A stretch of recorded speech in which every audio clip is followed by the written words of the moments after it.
Indian cinema में अगर कोई मूवी है जो वर्ल्ड सिनेमा को टच करती है या फिर शायद उससे भी ऊपर है तो आजकल सबके दिलो दिमाग में एक ही नाम आता है, तुम्बाड़।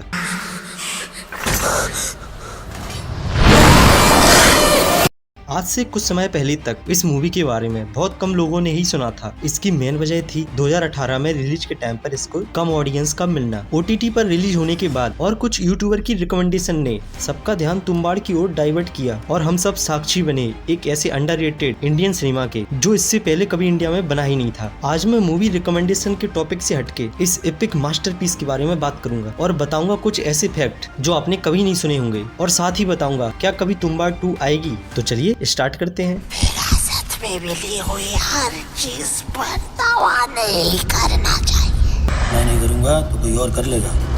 तुम्बाड़ को बनने में पूरे 6 साल या फिर उससे ज्यादा का समय लगा, क्योंकि इस मूवी की शूटिंग के लिए जिस लोकेशन को चुना गया था उस पर्टिकुलर एरिया में सिर्फ मानसून के 2 महीने में ही बारिश होती है। मूवी के अंदर बारिश को एक कैरेक्टर के रूप में दर्शाया गया है, इसलिए मूवी मेकिंग टीम ने नेचुरल बारिश को ही मूवी के अंदर दिखाना जरूरी समझा। इस वजह से साल के 2 महीने में ही शूटिंग हो पाती थी और फिर 1 साल के लिए प्रोजेक्ट डिले हो जाता था। फिल्म के को डायरेक्टर राही अनिल ने मराठी नॉवेल तुम्बाड़चे खोट से इंस्पायर होकर इस मूवी की कहानी लिखी थी और जब इस मूवी की शूटिंग स्टार्ट हुई तो इसके मेन डायरेक्टर आनंद एल राय और एक्टर सोहम शाह को ये कहानी ज्यादा पसंद नहीं आई और इसे फिर से नए सिरे से लिखा गया। चूंकि इस मूवी को बनने में 6 साल का वक्त लगा था तो इस टाइम पीरियड में एक्टर सोहम शाह को 6 सालों तक सेम टाइप की बॉडी मेंटेन करनी पड़ी थी। आपको ये जानकर हैरानी होगी कि इस मूवी के लिए पहली चॉइस एक्टर सोहम शाह कभी थे ही नहीं, बल्कि पहले इस मूवी के लिए नवाजुद्दीन सिद्दीकी को कंसीडर किया गया था। लेकिन मूवी की शूटिंग 2008 में स्टार्ट न होने से सिद्दीकी साहब ने इस रोल के लिए मना कर दिया था और बाद में सोहम शाह को ये रोल प्ले करना पड़ा। मूवी के अंदर दिखाया गया हस्तर सिर्फ एक फिक्शनल कैरेक्टर था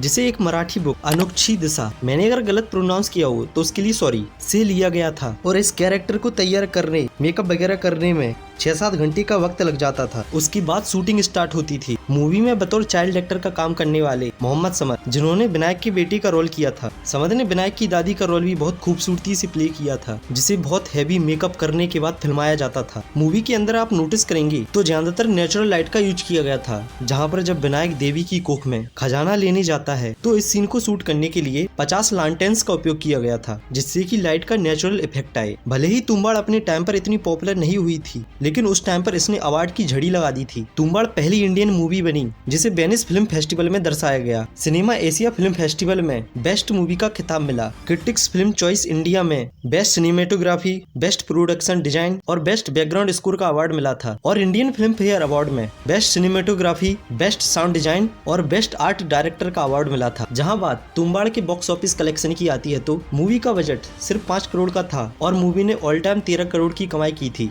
अब बात आखिरी सवाल की, क्या तुम्बाड़ 2 कभी आएगी? तो इसका जवाब हाल ही में एक चैनल को दिए इंटरव्यू में सोहम शाह ने कुछ इस तरीके से दिया।